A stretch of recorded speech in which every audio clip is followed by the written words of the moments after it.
Hello everyone, welcome to our channel. आज हम लोग बात करेंगे वेल ऑफ डेथ के बारे में, जिसको कहते हैं मौत का कुआं। तो इस पे बहुत स्टूडेंट का रिक्वेस्ट था कि सर एक वीडियो बना लिया जाए और मौत का कुआं का कॉन्सेप्ट बताया जाए। तो ये जो है आपका वेल ऑफ डेथ, मौत का कुआं, इसके पीछे का साइंस क्या है। तो इनको जानने के लिए सबसे पहले आपको जानना पड़ेगा यूनिफॉर्म सर्कुलर मोशन, एक समान वृत्तीय गति। तो मौत के कुआं में एक समान वृत्तीय गति होता है, सबसे पहली बात। और आप लोग जानते हैं कि एक समान वृत्तीय गति करने के लिए अभिकेंद्र बल का होना आवश्यक है, जो कि वृत्त के केंद्र की ओर लगता है। पहली बात ये समझ गए। और दूसरी बात है कि आखिर कैसे एक मोटरसाइकिल सवार जो है गिरता नहीं है, कुआं में गिरता नहीं है, वो चलाते रह जाते हैं। ये जो कुआं है इसमें वो गिरेगा नहीं, इसमें चलाते ही रह जाएगा। उसके आखिर भार को कौन मेंटेन कर लेता है, वो नीचे गिरता क्यों नहीं है जबकि ग्रेविटेशनल फोर्स एक्टिव होता है। नहीं गिरने का रीजन है घर्षण बल। टायर और ये इसमें उड़ेन वाल्व होता है, लकड़ी का क्या होता है, तख्ता होता है, उड़ेन वाल्व होता है, यानी लकड़ी का दीवार होता है। कुआं उसी से बनाया जाता है। कुआं बनाकर और चारों साइड क्या होता है, लकड़ी का तख्ता रहता है, यानी कि उसको प्लांक बोल सकते हैं। चारों साइड बिछा दिया जाता है, उसी पे बाइक राइड करता है, नट बोल्ट से टाइट कर दिया जाता है। तो उसमें फ्रिक्शन फोर्स मिलता है। तो जब भी बाइक राइड करेगा तो इस पर क्या होते हैं, इसके और टायर के बीच घर्षण लगता है, और घर्षण लगने के कारण क्या उत्पन्न होते हैं, घर्षण होता है प्रॉपर। तो गतिक घर्षण बल लगता है, चूंकि गतिशील होता है, गतिक घर्षण बल ही उसके भार को बैलेंस किया रहता है। तो आप समझ गए होंगे कि ये मौत के कुआं में नहीं गिरने का वजह क्या है। सबसे पहला बात, एक समान वृत्तीय गति, गतिक घर्षण बल और नॉर्मल रिएक्शन। ये तीन चीज फैक्टर मुख्य रूप से मान लीजिए। तो आप समझ गए कि मौत का कुआं का पहले बनावट जान लीजिए। एक्चुअली ये कुआं है, जैसे कुआं होता है पानी वाला। तो इसमें क्या होता है कि पानी नहीं रहता, उमन उड़ेन प्लांक या उड़ेन लकड़ी का तख्ता से कुआं का शेप दे दिया जाता है और फिक्स रहता है, ऐसा नहीं कि लचर पचर हो।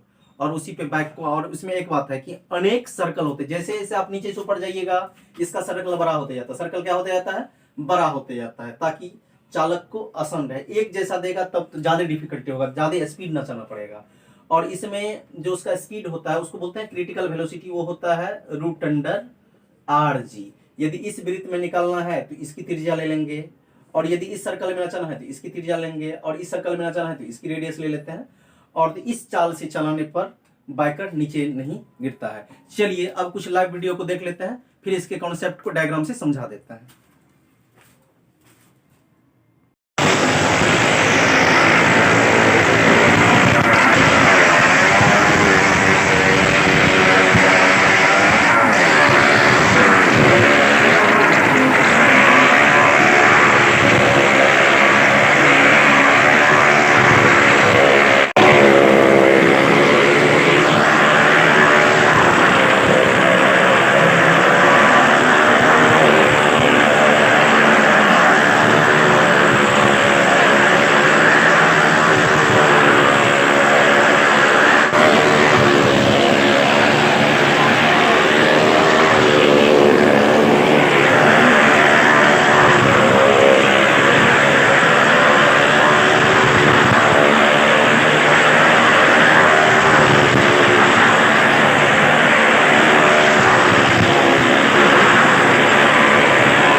चलिए अभी आप लोग लाइव वीडियो देख लिए होंगे, तो इनका आप साइंस समझ लीजिए। इसमें इसका एक्सीलरेशन जो है बाइकर का, तो एक सर्कल मैं बना लेता हूँ, ये एक सर्कल है, और सपोज कि इस पर राइड करता है।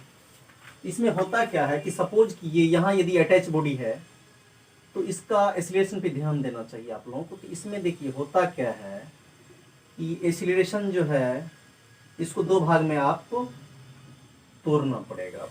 समझ लीजिए थोड़ा सा, देखिए ये एक्सीलरेशन जो है इसी को यहाँ पे एक पॉइंट के लिए अभिकेंद्र त्वरण बोलेंगे। ये दो भाग में, एक रेडियल कंपोनेंट में टूटता है और एक टेंजेंशियल कंपोनेंट में टूटता है। ये तो एक कंपोनेंट तो समझ गए थे। ये करता क्या है कि उसके बॉडी को अपर पार्ट को बैलेंस किया जाता है, अपर पार्ट को जैसे हाथ छोड़कर चलाता है, तो यही इसको बैलेंस करता है दोनों, ए आर और क्या चीज ए टी, यानी कि त्वरण को दो भाग में तोड़ दिया गया, रेगुलेशन ऑफ वेक्टर जो पढ़ते हैं हम लोग। ठीक है, अब हम लोग ये तो समझ गए। अब इसमें होता क्या है कि सपोज कीजिए कि ये बाइक आपका राइडर जो है ये ऐसे, यहाँ पे तो खैर 3D में फिगर नहीं दिखा सकते अभी हम। अब देख लीजिए, सपोज कीजिए इस पर ये रन कर रहा है, दौड़ा रहा है ये बाइक।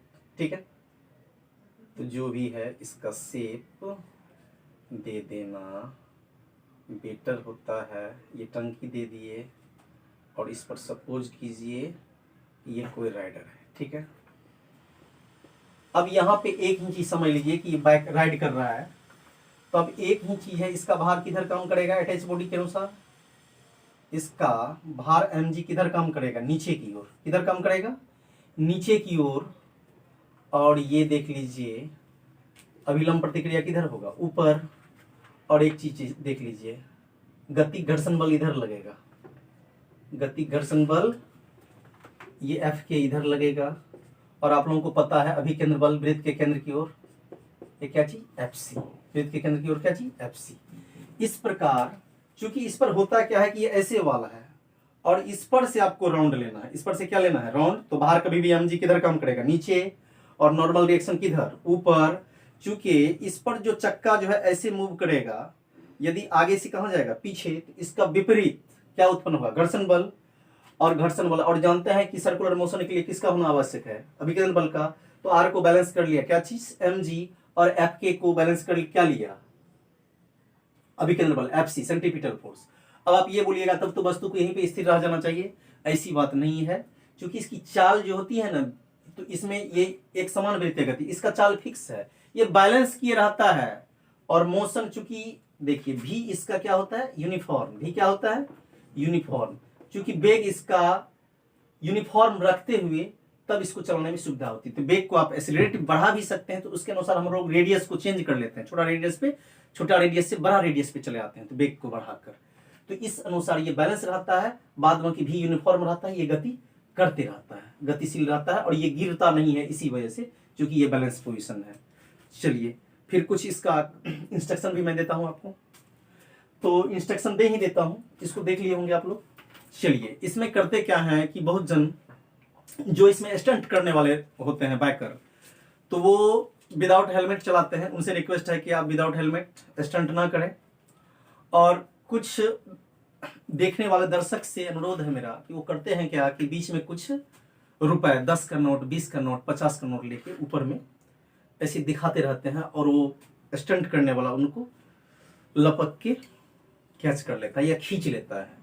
तो ऐसे करने से आप उनके भी जीवन का परवाह कीजिए, और हो सकता है कि आपका हाथ पकड़ा जाए, आप भी गिर सकते हैं उसमें। ऐसा नहीं करना चाहिए। तो यही मेरे समझ से यही एडवाइस है मेरा, देखने वालों से भी और जो उसमें स्टंट करते हैं उनसे भी। ये आपको कॉन्सेप्ट मैं तो बना दिया, ये मेरे द्वारा कॉन्सेप्ट था। यदि ये वीडियो आप लोगों को पसंद आया होगा तो आप लोगों से रिक्वेस्ट है कि प्लीज इस चैनल को सब्सक्राइब, लाइक और शेयर जरूर करें। मिलते हैं नेक्स्ट वीडियो में। Thank you all of you.